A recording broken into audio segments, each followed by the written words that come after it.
Bismillahirrahmanirrahim.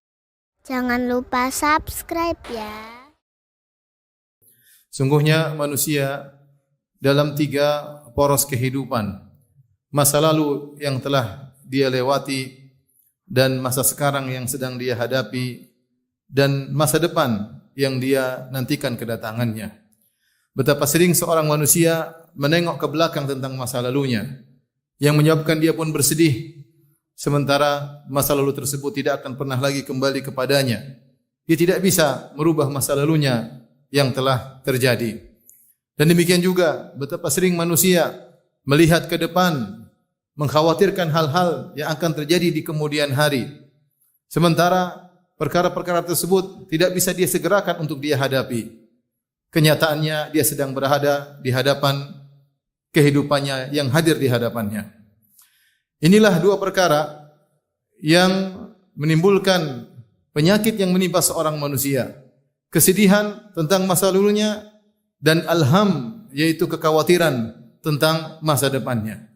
2 penyakit ini menimpa jiwa setiap manusia, sebagaimana penyakit-penyakit yang menimpa badan manusia. Dan tidak bisa seorang pun menghindari dari 2 hal tersebut kecuali mendapat rahmat Allah Subhanahu wa taala.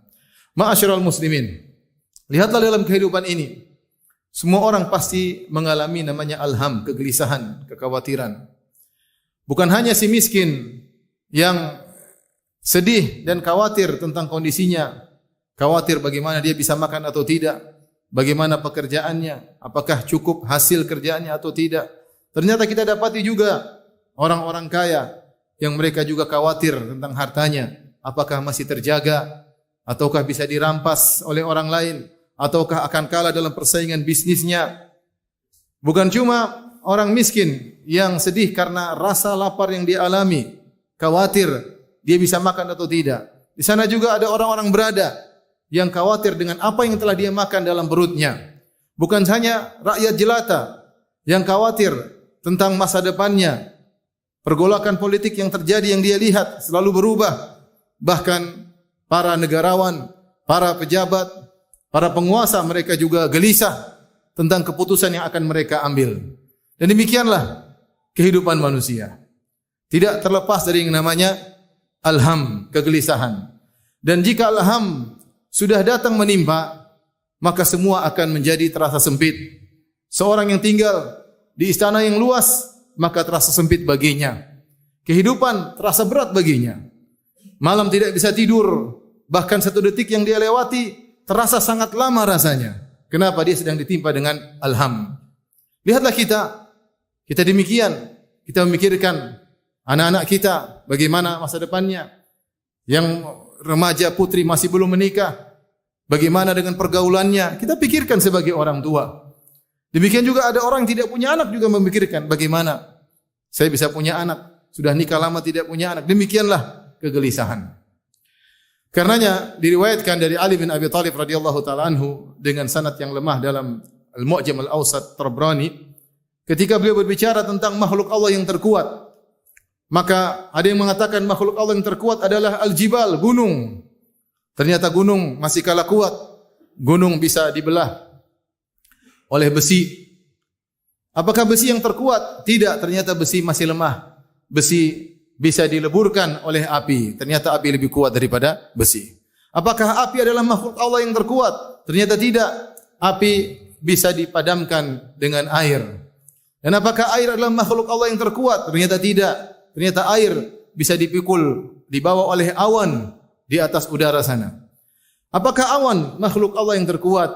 Jawabannya tidak. Ternyata awan diombang-ambingkan oleh angin yang berhembus. Apakah angin makhluk Allah yang terkuat? Ternyata tidak. Angin mudah ditepis oleh manusia dengan tangannya. Apakah manusia makhluk yang terkuat? Ternyata tidak. Manusia terdominasi oleh rasa kantuknya. Dan apakah rasa kantuk makhluk Allah yang terkuat? Ternyata tidak. Rasa kantuk terkalahkan dengan alham, kegelisahan, sehingga dia tidak bisa tidur. Ma'asyiral muslimin, demikianlah kehidupan dunia ini. Tidak akan terlepas dari namanya kegelisahan, kekhawatiran.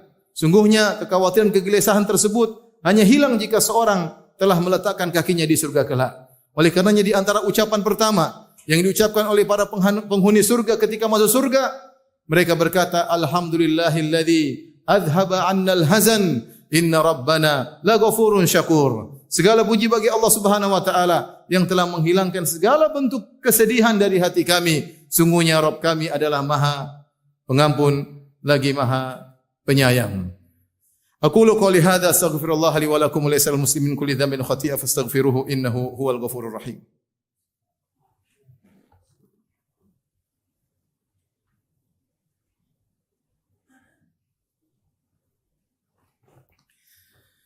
Alhamdulillahi ala ihsanihi wa syukru lahu ala taufiqihi wa amtinanihi wa asyhadu an la ilaha illallah wahdahu la syarika lahu ta'ziman li sya'nihi wa asyhadu anna Muhammadan abduhu wa rasuluhu da'ila ridwanihi. Allahumma salli alaihi wa ala alihi wa ashabihi wa ikhwanihi.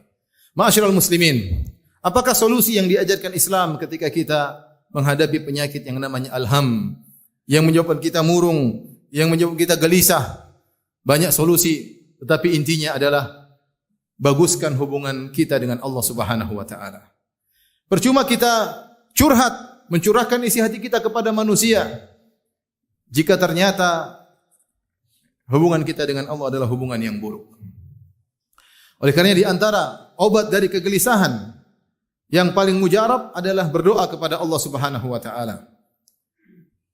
Dalam satu hadis yang diriwayatkan oleh Imam Abi Daud dengan sanad yang diperselisihkan oleh para ulama, sebagian mensahihkan, sebagian menghasankan, dan sebagian mendhaifkan. Nabi SAW masuk dalam masjid. Kemudian Rasulullah SAW melihat Abu Umamah radhiyallahu taala anhu Al-Ansari sedang bersedih. Kata Nabi SAW, "Ya Aba Umamah, ma araka jalisan fil masjid fi ghairi waqti salat."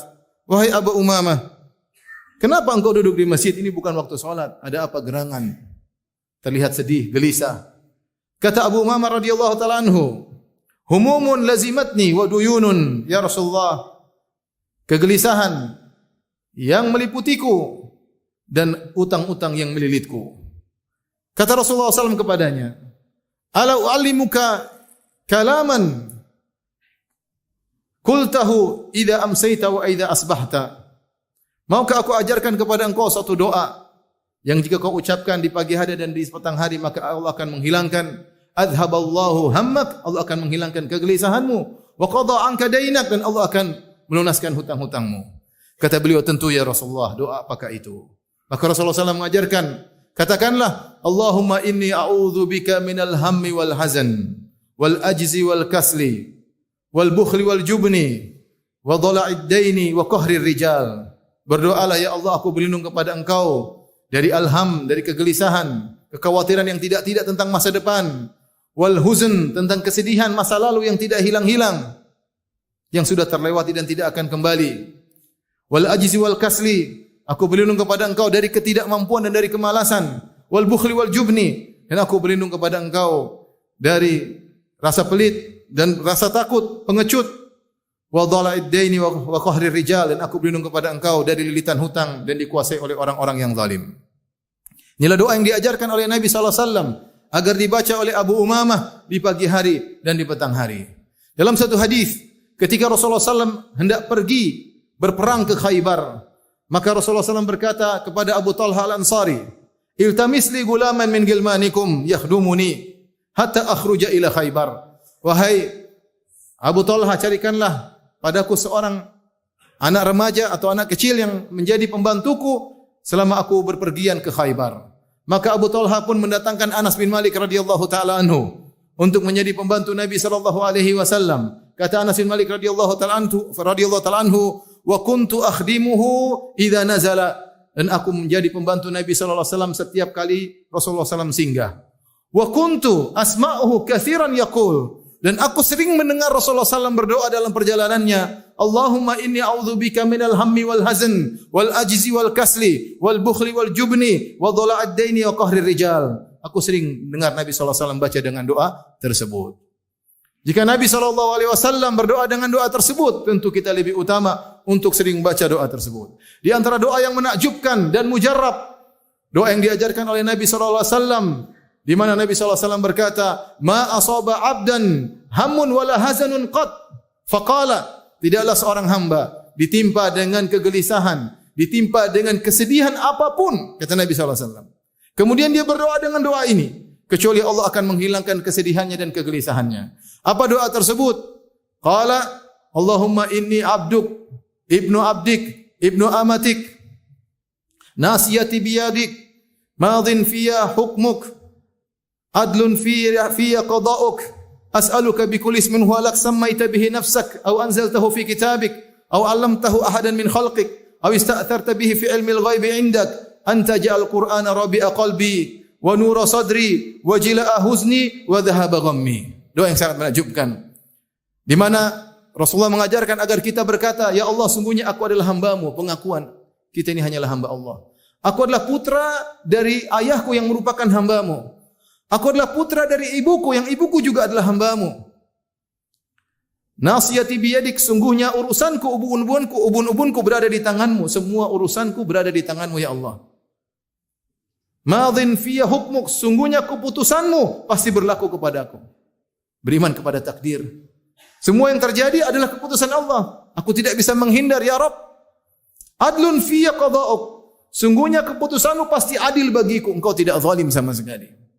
Maka aku mohon kepada Engkau, ya Allah, dengan bertawassul dengan seluruh nama-nama-Mu, yang Kau namakan dirimu dengan nama-nama tersebut, dan yang Kau ajarkan kepada Nabi-Mu Nabi Muhammad SAW, dan yang Kau turunkan dalam Al-Quran, dan yang Kau simpan dalam ilmu ghaib di sisimu, agar Engkau menjadikan Al-Quran sebagai penyujuk hatiku, agar Engkau menjadikan Al-Quran sebagai cahaya bagi dadaku, agar Engkau menjadikan Al-Quran penghilang kesedihanku, dan agar Engkau menjadikan Al-Quran sebagai penghilang kegelisahanku. Kata Nabi, siapa yang baca doa ini, niscaya Allah akan menghilangkan kesedihannya dan kegelisahannya. Ma'asyiral muslimin, jika kita berhadapan dengan kegelisahan, kemudian kegelisahan tersebut seakan-akan membuat kita jatuh terpuruk, maka periksalah diri kita. Jangan-jangan hubungan kita dengan Allah tidak baik. Segera perbaiki hubungan kita dengan Allah Subhanahu wa taala. Sungguhnya maksiat mendatangkan kesengsaraan dalam hati, meskipun Anda dalam kekayaan, meskipun Anda dalam keduniaan. Maksiat menjadikan hati menjadi sengsara. Barang siapa beramal saleh, maka apapun yang dia hadapi, dia akan bisa tentram menghadapinya.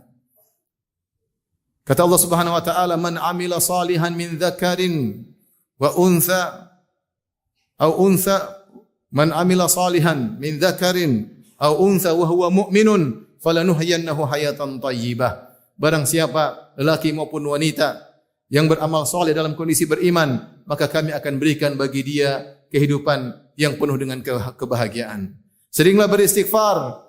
Man lazimal istighfar, siapa yang sering beristighfar, ja'alallahu min kulli dhiqin makhrajan, maka Allah akan berikan bagi dia setiap kesempitan ada solusi. Wa min kulli hammin makhraja, min kulli hammin faraja, dan Allah akan berikan bagi dia solusi bagi setiap kegelisahan yang dia hadapi. Wa razaqahu min haitsu la yahtasib, dan Allah akan berikan rezeki kepada dia dari arah yang dia tidak sangka-sangka. Sungguhnya semua yang terjadi sudah ditakdirkan oleh Allah Subhanahu wa taala, tinggal kita kembali kepada Allah ketika menghadapi sesuatu yang menggelisahkan kita. Diriwayatkan Ibrahim bin Adham rahimahullahu taala melewati seorang yang sedang gelisah. Duduk termenung penuh dengan kegelisahan. Maka dia pun berkata kepada laki tersebut, "Inni sa'iluka an thalatha fa'ajibni." Aku akan bertanya kepada engkau tentang 3 perkara. Wahai orang yang sedang bersedih, maka jawablah pertanyaanku. Siap orang tersebut mengatakan, saya akan menjawab pertanyaan Anda. Maka dia berkata, hal yajri fi hadzal qaun syai'un la yuriduhullah. Apakah ada yang terjadi dalam alam semesta ini suatu perkara yang Allah tidak kehendaki? Jawabannya tidak. Semua yang terjadi pasti kehendak Allah Subhanahu wa taala. Hal yang kusu min rizkika syai'un qadarahullah. Apakah ada terkurang rizki darimu yang sudah ditakdirkan oleh Allah? Apakah ada takdir Allah rizkimu kemudian berkurang? Dia mengatakan tidak. Hal yang kusu min umrika lahzatun katabahullahu lak. Apakah berkurang sedikit pun dari umurmu yang telah dicatat oleh Allah Subhanahu wa taala? Jawaban dia tidak. Fa'alamal qalaq wal ham. Jika demikian, buat apa engkau bersedih dan gelisah? Semua telah ditakdirkan oleh Allah Subhanahu wa taala. Kembalilah kepada Allah Subhanahu wa taala, bertobat dari dosa-dosa agar kita hidup bahagia di dunia sebelum di akhirat kelak.